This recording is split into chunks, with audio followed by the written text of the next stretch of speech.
Assalamualaikum warahmatullahi wabarakatuh.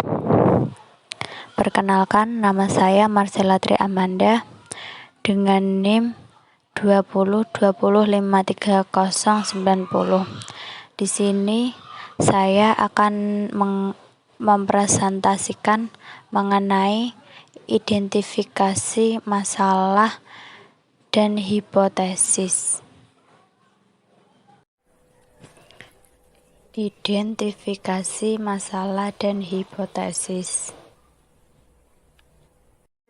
Yang pertama, identifikasi dan perumusan masalah. Yang pertama, masalah penelitian dipilih berdasarkan beberapa pertimbangannya. Bisa dilihat dari sisi waktu, biaya, kemampuan si peneliti, kontribusi yang diberikan bagi pengembangan ilmu pengetahuan dan teknologi. Selanjutnya, penentuan masalah atau identifikasi masalah.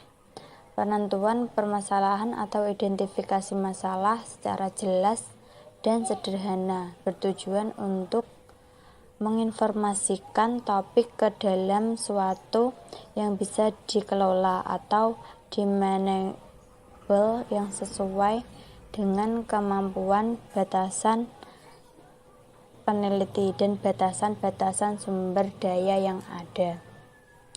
Selanjutnya, sumber-sumber dalam pencarian masalah.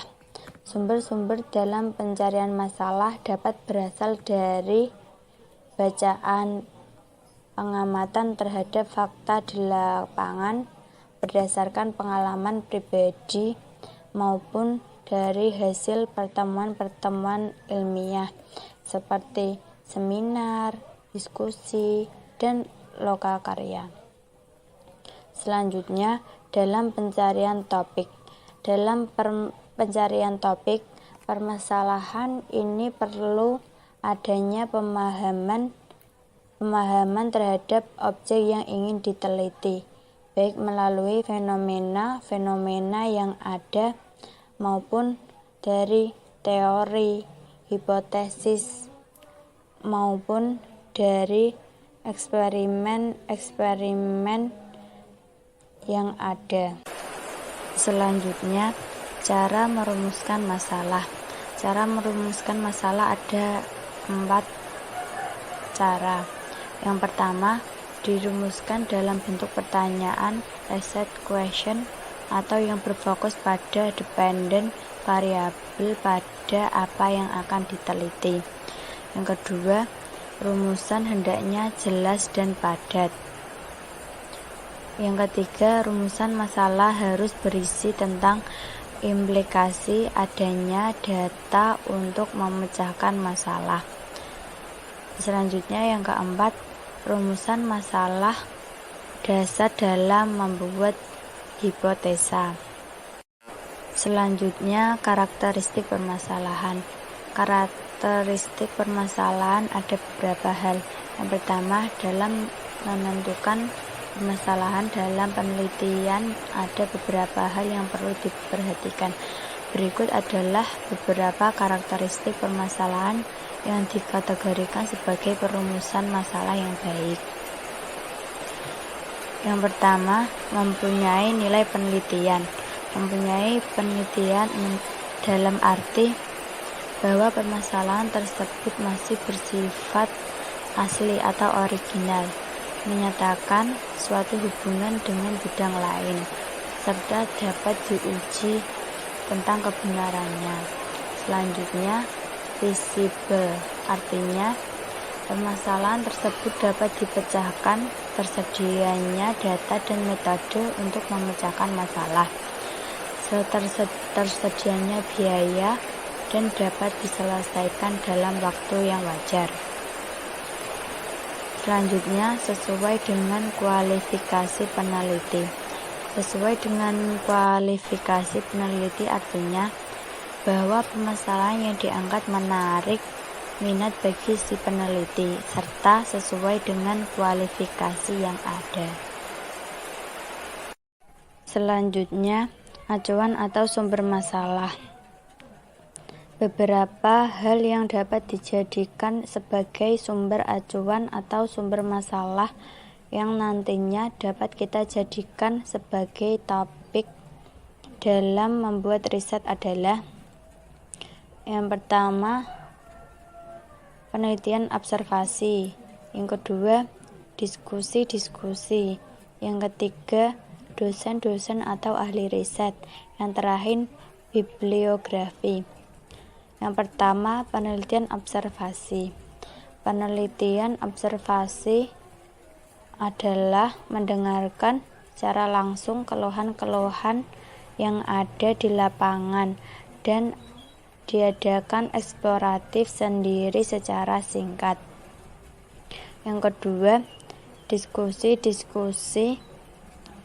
Diskusi-diskusi ini termasuk di dalamnya diskusi resmi atau diskusi tidak resmi, diikuti dengan seksama diskusi tersebut dan dikutip masalah-masalah yang timbul dalam diskusi tersebut. Selanjutnya, dosen-dosen atau ahli riset. Pada umumnya, dosen-dosen atau ahli riset menguasai suatu bidang ilmu tertentu secara lebih baik daripada orang lain. Yang terakhir, bibliografi. Bibliografi merupakan sumber bibliografi yang dapat dijadikan sebagai sumber problem dalam jurnal, ensiklopedia, review, skripsi atau tesis, disertai buku-buku teks, majalah, buletin, search, report, dan selanjutnya langkah-langkah perumusan masalah. Langkah-langkah penting yang harus dilakukan dalam membuat suatu rumusan masalah adalah langkah pertama adalah menentukan fokus penelitian. Yang kedua, cari berbagai kemungkinan dari beberapa faktor yang ada kaitannya dengan fokus penelitian tersebut, yang dalam hal ini dinamakan subfokus. Langkah yang ketiga, di antara faktor-faktor yang terkait, adakan pengajian faktor mana yang paling menarik untuk ditelaah. Kemudian, tetapkan faktor apa saja yang akan dipilih. Selanjutnya, langkah keempat.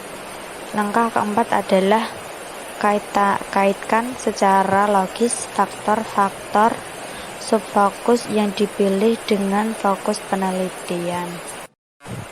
Selanjutnya, faktor-faktor dalam mengidentifikasi masalah.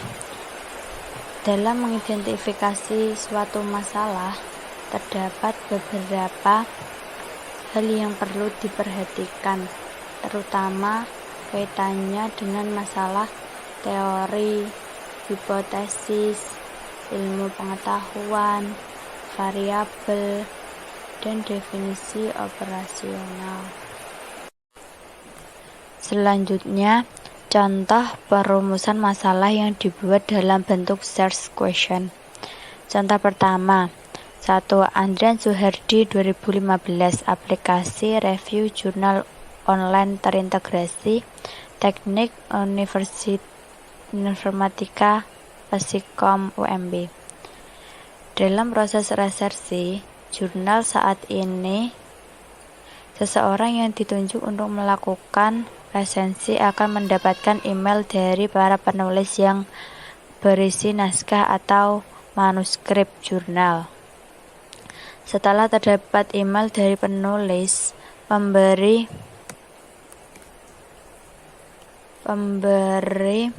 resensi akan melakukan pengecekan pada naskah atau manuskrip. Kemudian, naskah atau manuskrip tersebut akan ditambah, dikurangi, atau diberi komentar oleh pemberi resensi. Setelah pengecekan selesai dilakukan, pemberi resensi akan mengembalikan naskah atau manuskrip yang sudah dicek tersebut kepada penulis. Yang kedua, proses pemberian resensi ini memakan waktu yang cukup lama karena tidak setiap waktu pemberi resensi melakukan pengecekan email. Permasalahan lain yang muncul adalah adanya kemungkinan penulisan naskah yang sama secara berulang. Selain itu, masalah akan muncul pada saat pemberi resensi ingin melakukan pencarian naskah atau manuskrip secara detail. Pencarian akan sulit dilakukan karena dalam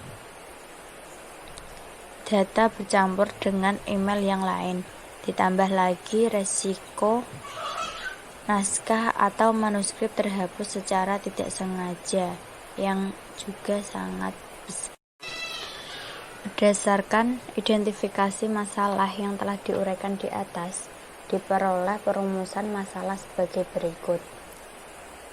Yang pertama, bagaimana membuat sebuah aplikasi untuk membuat resensi antara penulis resensi dan editor sehingga berjalan dengan baik.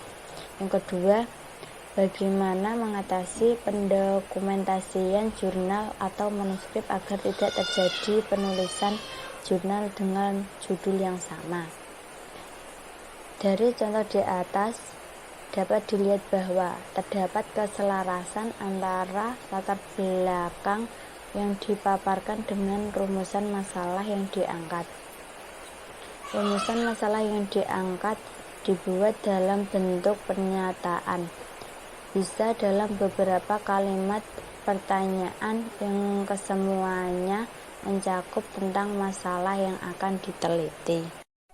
Yang ketiga, hipotesis penelitian. Hipotesis merupakan jawaban teoris atau jawaban sementara terhadap rumusan masalah penelitian dan belum merupakan jawaban empirik dengan dukungan data-data. Rumusan masalah hipotesis diambil berdasarkan kumpulan teori yang sesuai dengan topik penelitian serta hasil dari penelitian terdahulu. Dasar yang kuat dalam merumuskan masalah yaitu riset problem, scope of the research, dan tujuannya. Selanjutnya, cara menyampaikan hipotesis dapat berupa hypothetical statement dan statika hipotesis. Yang pertama, hypothetical statement, misalnya IT investment meningkatkan kinerja perusahaan. Yang kedua, statistical hipotesis, misalnya H atau HO, rata-rata pengunjung sebelum dan sesudahnya akan sama atau rata-rata jumlah customer sebelum dan sesudahnya sama. Selanjutnya, manfaat penggunaan hipotesa. Manfaat hipotesa yang pertama, tidak semua penelitian melakukan hipotesa. Berarti misalnya seperti pada penelitian yang bersifat deskriptif atau penelitian eksploratif dan penelitian yang bersifat kualitatif.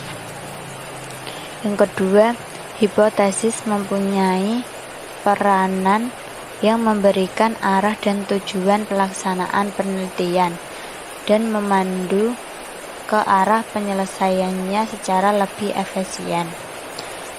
Hipotesis yang baik akan menghindarkan penelitian tanpa tujuan dan pengumpulan data yang tidak relevan. Yang ketiga, manfaat penggunaan hipotesa antara lain yaitu yang pertama, untuk menjelaskan permasalahan yang diangkat dalam penelitian. Yang kedua, untuk menjelaskan variabel-variabel yang akan diuji kebenarannya. Yang ketiga, untuk membantu dalam memilih metode analisa data. Yang terakhir, sebagai pedoman dalam penarikan sebuah kesimpulan.